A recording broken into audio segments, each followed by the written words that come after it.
تو امانت کہتے ہیں کہ کسی آدمی پر بھروسہ کر کے اور اعتماد کر کے اس کی حفاظت اور نگرانی میں کوئی چیز دینا، اسے امانت کہتے ہیں۔ کسی آدمی پر بھروسہ کر کے اپنی کوئی چیز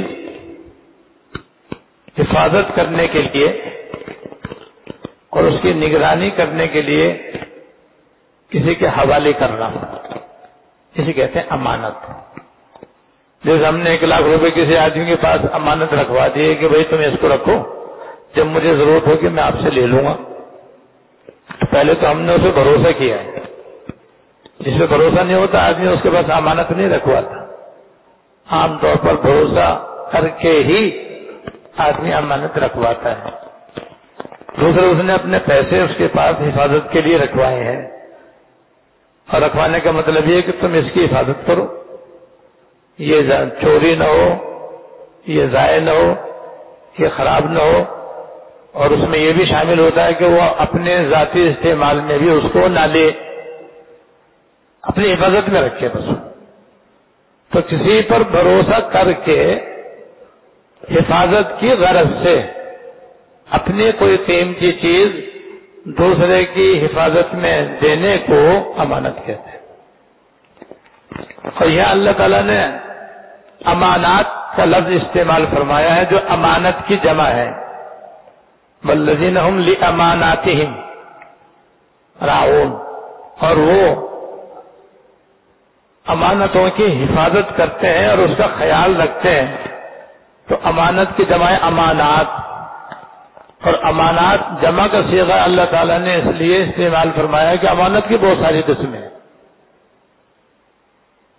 امانت صرف ایک قسم کا نام نہیں ہے، امانت کی بہت ساری قسمیں ہیں۔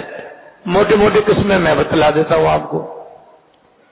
موٹی موٹی امانت کی 2 قسمیں، ایک اللہ تعالیٰ کے حقوق ادا کرنا، دوسرے بندوں کے حقوق ادا کرنا، یہ دونوں امانت ہے۔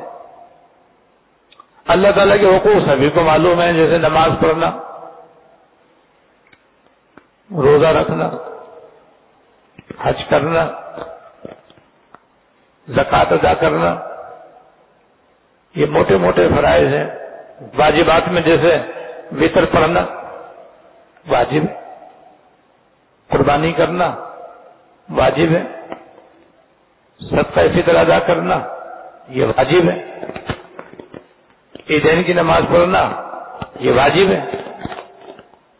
تو فرائض و واجبات ادا کرنا یہ اللہ تعالیٰ کی امانت ادا کرنا ہے۔ ایسے حرام اور ناجائز اور مکروہ تحریمی کاموں سے اپنے آپ کو بچانا یہ بھی امانت ہے۔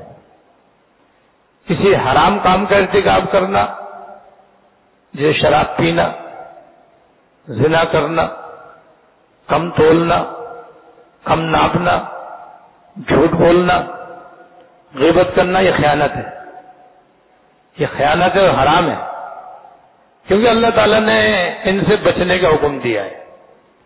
ان سے بچنا ایسا ہی ضروری ہے جیسے نماز پڑھنا ضروری ہے، ان گناہوں سے بچنا ایسا ہی ضروری ہے جیسے روزہ رکھنا ضروری ہے، حرام و ناجائز کاموں سے بچنا ایسا ہی فرض ہے جیسے زکوٰۃ اور حج کرنا ضروری ہے۔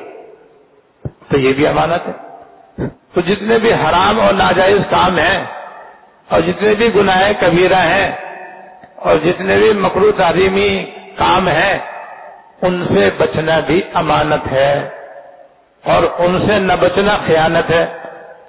جیسے نماز نہ پڑھنا بھی خیانت ہے، بلا کسی عذر کے آدمی نماز قضا کر دے، بغیر کسی معتبر عذر کے آدمی جماعت ترک کر دے یا کسی اور واجب کو چھوڑ دے، یہ خیانت ہے۔